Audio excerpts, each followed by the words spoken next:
Ciência e Saúde, com Rosânia Fernandes. Muito boa tarde a todos. Estamos de volta com mais um programa Ciência e Saúde. O programa Ciência e Saúde de hoje tem como convidados a equipe da Associação Redes e convidamos a doutora Inês Ferreira e o senhor engenheiro Fernando Carreira para nos falar sobre a formação de jovens e adultos com deficiência e doença mental. A doutora Inês Ferreira é técnica de reabilitação e inserção social e o senhor engenheiro Fernando Carreira é da parte industrial e é formador no programa. Muito boa tarde aos dois. Olá, boa tarde. A doutora Inês poderia nos fazer, então, uma introdução do que é a Redes e do programa? Sim, a Redes é uma IPSS sem fins lucrativos que iniciou sua atividade principalmente no acompanhamento de jovens com necessidades educativas especiais. Neste momento ainda existe e existe em força essa valência, portanto mais no acompanhamento psicológico e pedagógico, mas em 2010 a Redes criou a formação profissional ao abrigo da medida de qualificação para pessoas com deficiências e incapacidades do IFP. Neste momento temos 3 cursos de formação inicial: operador de acabamentos de madeira e mobiliário, operador agrícola e empregado de andares, que duram 2 anos, e 3 cursos de formação contínua, que são mais curtos, de 400 horas, de acompanhamento de crianças, auxiliar de apoio a idosos e costura criativa. Nestes 6 cursos reunimos cerca de 40 jovens. Esta medida abrange pessoas com deficiências intelectuais e doença mental. E como que é que eles chegam no programa, doutora Inês? São encaminhados pelas escolas, portanto, jovens que terminaram o percurso regular e que já não têm mais oferta formativa no ensino regular, ou então pessoas que estão a ser acompanhadas por assistentes sociais ou por algum tipo de serviço da comunidade, como seja hospitais, centros de saúde, juntas de freguesia, que nos chegam, portanto são encaminhados, fazem a pré-inscrição e nós fazemos a seleção. E como que é o critério para a seleção? O critério definido é ter uma deficiência ou incapacidade nesta área, portanto, da deficiência intelectual. Sim, só entra quem tem deficiência. Tem deficiência ou doença mental, neste caso. Ou uma incapacidade, por assim dizer. E depois tem que ter, obrigatoriamente, mais de 18 anos, com rara exceção, se tiverem 16, nós podemos, se de facto a escola nos comprovar que não há mais nada a fazer com aqueles jovens, eles podem entrar. E pronto, são estas principalmente os critérios. Não há critério de seleção de escolaridade obrigatória, não, isso não há. É pago ou é subsidiado pelo Estado? É subsidiado pelo Estado, pelo IFP/POPH. Portanto, neste momento é o POPH que nos financia, mas o nosso gestor é o IFP. E agora em relação ao programa que na área da formação com o senhor engenheiro Fernando Carreira, pode nos falar sobre a formação, como é que é a adaptação desses jovens que chegam à formação, como é que ocorre? Portanto, inicialmente eles passam durante algum tempo nas áreas, portanto, no caso das madeiras e mobiliário, então, quer dizer, não sabemos ao certo se eles ficam lá ou não, mas passam por lá, para ver até que ponto é que eles gostam também daquele tipo de atividade. Pessoalmente, eu também dou uma opinião sobre se vale a pena investir naquele jovem para continuar naquela área, para tirar proveito disso. Depois passam à doutora Inês, no fundo, essa informação e evidentemente, eles são selecionados de acordo com as características pessoais de cada um. Então, não é porque entrou lá na sua, dentro onde o senhor engenheiro forma, é que vão ficar. Pode chegar lá e ver que não há aptidão e é reencaminhado para outra área. Exatamente. Portanto, estão comigo, sinceramente, que assim não fica insatisfeito dentro de uma semana e pouco. Às vezes manifesta-se logo essa aptidão, porque eles estarem contrariados na área é muito complicado. Portanto, é muito complicado para eles e para nós, para os formadores. E, mediante isso, portanto, nós, através do psicólogo também aprecia, porque por vezes há problemas respiratórios em alguns, portanto, não podem estar num ambiente com algum pó, etc. Portanto, tudo isso é levado em conta na seleção da pessoa para aquela determinada área. Por fim, eles também manifestam um pouco essa opinião. Sim, que é o meu sonho e tudo. Às vezes ficam um bocadinho indecisos, a gente tem que os ajudar, mostrar-lhes o programa, o que é que vamos fazer, o que é que poderão colher daquela formação, ajudando o possível. Alguns hesitam um bocadinho, mas depois às vezes é incrível, porque ao fim de algum tempo transformam-se nos indivíduos extraordinários. Parece que foi aquilo sempre o objetivo da vida deles. Porque depois agarram-se de tal maneira à atividade que se desenvolvem no dia-a-dia que é impensável. Inclusivamente, à hora da refeição, querem ir trabalhar. Quer dizer, estamos na hora da refeição, por favor, vamos, isto é uma hora de descanso. Não, mas eu estou a concluir aquele trabalho. É uma motivação que brota de dentro. Exato. Eu estou a falar mais no campo mas as outras áreas eu sei que é exatamente a mesma coisa. Sim. Inclusivamente, às vezes na hora da refeição estou a fazer documentos, a fazer cópias, que é uma coisa que eu não imagino muitas vezes nas escolas. Agora, como é que eles... porque há regras, há disciplinas, há limites que são colocados dentro da formação. Como é que o senhor trabalha com isto?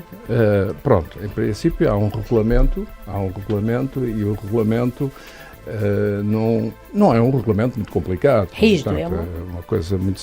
Portanto, há uma hora de entrada, uma hora de refeição, a hora de intervalo e depois algumas condicionantes, até pela forma com que eles têm de trabalhar. Eles não podem levar determinados objetos, porque podem ficar... Pronto, há uma questões também relativas à segurança. À segurança deles. E posso dizer que em 4 anos de formação, os acidentes que eu tenho é marteladas nos dedos. Não tenho grandes acidentes. Mas isto obriga a uma vigilância muito constante.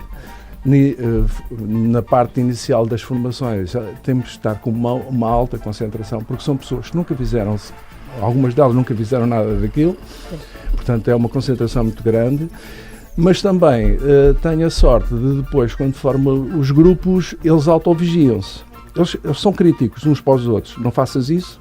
Portanto, tenho uma equipa que por vezes faz o papel de formador inclusivamente, os que são mais... vamos chamar mais cuidadosos, acabam por controlar os menos cuidadosos. Isso é extraordinário porque facilita-me imensa a vida, porque estar a vigiar 12 formandos ou 10 formandos ao mesmo tempo é impensável, não é? A questão de regras, não são muitas, portanto não se pode comer durante a formação, a não ser nos intervalos, não se pode levar objetos que possam ficar presos nas máquinas.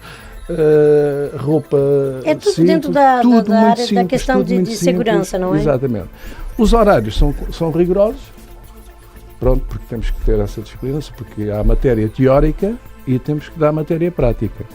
E, portanto, se há um chega mais tarde, muito mais tarde, e não sei o quê, não apanha a matéria teórica, não é? Aí não é tão rígido porque eu decido se dou matéria teórica à tarde ou se dou matéria prática da tarde. Portanto, é um jogo. Aproveito muitas vezes as condições climatéricas, o tempo em que estamos, para dar a matéria X. Mas tenho um plano, tenho um programa que tenho que cumprir. Tantas horas para isto, tantas horas para aquilo. São 22 módulos. Esses 22 módulos são criados pelo formador dentro das regras estabelecidas pelo Instituto de Formação, Emprego e Formação Profissional. Portanto, tem que cumprir aquilo, fazer aqueles módulos e eles têm que, portanto, cumprir, estar lá a tempo, porque senão uns apanham uma matéria e outros não apanham, não é? E desistem, costumam desistir. Não desistem. O que acontece às vezes é problemas mais de foro doença. Quer dizer, se há um dia em que ele não tomou o medicamento, sim, está mais alterado. Há umas oscilaçõezinhas, mas casos que desistimos de uma pessoa. Sim, desistências por desistência não há. Pode haver, devido ao seu problema saúde, medicação. Exatamente, eles podem estar menos motivados. Sim. Ou pronto, começam pode haver uma maior abstinência, porque de facto não estamos a... Mas está relacionada à saúde, né? Está sempre relacionada com a saúde, sim. E como é que funciona a inclusão no mercado de trabalho? Como é que está ocorrendo essa inclusão? As empresas estão abertas? Como é que está sendo isso? Portanto, durante a formação de 2 anos, eles são obrigados a fazerem um estágio. Nós temos protocolos com algumas entidades empresariais aqui do Concelho de Loures, visto que trabalhamos principalmente em Loures, e eles vão fazer a experimentação, essa formação prática em contexto de trabalho, esse estágio nas empresas. Já houve 1 ou 2 casos de sucesso que, depois da formação profissional, as empresas quiseram contratar esses jovens, o que foi muito bom, mas, infelizmente, são 1 ou 2 quando temos cerca de 30 em mãos, pronto. E isto não tem, se calhar não tem tanto a ver com o facto da formação profissional ser naquela área, mas sim porque há uma grande crise e é isto que acontece. Eu depois pergunto, então, e depois, será que há alguma possibilidade de integrá-los profissionalmente? E as empresas o que respondem é que isto está muito mal, não há encomendas, não temos trabalho, não temos dinheiro para contratar. Então não tem a ver diretamente com a doença dos jovens, tem a ver com a situação do país. As empresas que nos abrem as portas já não têm a ver com o problema da pessoa, não é? Da deficiência. Portanto, as empresas que nos abrem as portas já sabem, já conhecem o trabalho daquela pessoa. Se formos para uma empresa que não tenha conhecimento e que não esteja protocolada connosco, obviamente que será um bocadinho mais difícil, sim, que ainda existe muita estereotipia de que é uma pessoa com deficiência mental, então não consegue fazer o mesmo que as outras pessoas. Portanto, e estes jovens com formação profissional inicial, se calhar, são iguais ou tão bons como os outros, principalmente porque acresce uma grande motivação nestas pessoas quando encontram um emprego, porque percebem que é uma oportunidade única, então ficam muito motivados e agarram com unhas e dentes, como se costuma dizer. Sentem que são capazes, não é? Exatamente. E isso produz ali um tipo de motivação talvez até melhor, sim, muito melhor do que uma outra pessoa que é considerado normal. Para fechar a entrevista, como é que vocês agora, enquanto pessoas, enquanto indivíduos, veem esse trabalho, os dois? Quais são os desafios? É assim, eu lembro-me quando, talvez não respondendo já à pergunta, eu lembro-me quando eu com 12 anos fui trabalhar para as escolas industriais e a noção que eu tinha de futuro era muito vaga. E ao fim de 3 anos de formação industrial, eu era um elemento apto. O que eu penso a estes jovens é que eles vão ganhar uma mais-valia. Estes jovens ficam com aptidões, sabem limar, sabem serrar e eles têm essa valência que nunca mais ninguém lhes pode tirar. Nunca mais ninguém lhe pode tirar. Eles sabem pôr um interruptor, eles sabem ligar 2 fios, eles sabem reparar uma porta, eles sabem pôr uma torneira, eles sabem fazer a mais diversa, sabem pintar à pistola, sabem pintar. Em 2 anos eles aprendem tanto, que lhes permite a integração de uma grande variedade de funções. E isso para mim é que é mais importante. É gratificante. É gratificante sabê-los sair e eles terem a noção que são capazes. Eu faço este trabalho com paixão, portanto eu gosto, é a minha área de formação e gosto mesmo muito daquilo que faço. Claro que, obviamente, é uma frustração também, porque aqui a área do engenheiro é mais dar a formação e provê-los de promover as competências técnicas aos formandos. Obviamente que aquilo que eu mais gostaria era que todos os formandos estivessem inseridos na sociedade, não é? Que isso não é possível. De desafio. Exatamente, é outro tipo de desafio e que às vezes é muito complicado, porque ao fim e ao cabo nós também promovemos as competências sociais e pessoais aos jovens, não é? Durante os 2 anos e que também são muito importantes, porque as competências técnicas têm-nos, não é? Acabam o curso com as referidas competências técnicas, mas continuam a funcionar como funcionavam há 2 anos, ou seja, sem regras, sem horários, sem educação. Continuamos na estaca zero, portanto as competências técnicas não servirão para nada porque ninguém vai querer enquanto trabalhador com esses vícios, com esses maus vícios, pronto. Mas a gratificação da doutora Inês seria, se calhar, é ver que eles não voltam para casa os mesmos. Vieram 2 anos sem atrás. dúvida alguma. Isso tem uma sim. gratificação. Claro, não é? claro que sim, claro que sim.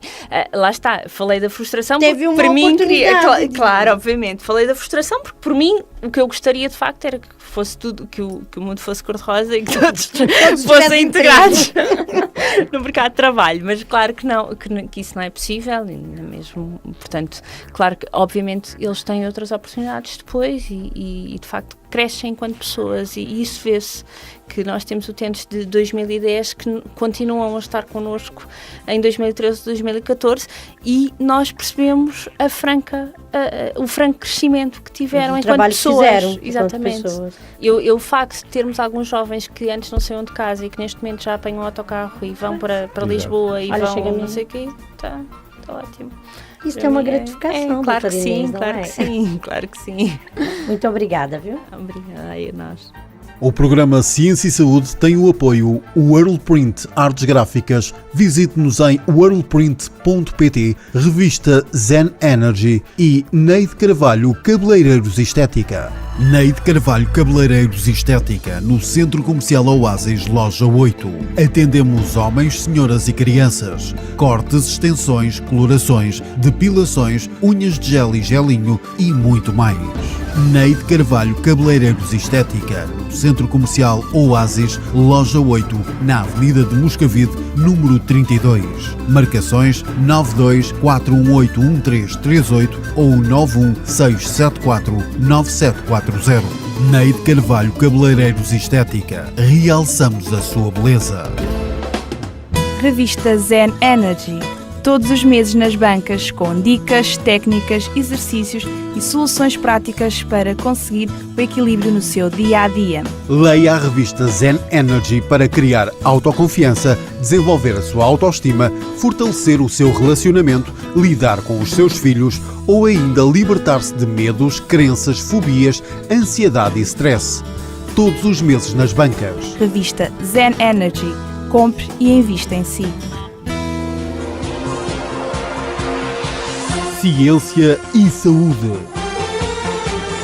com Rosânia Fernandes.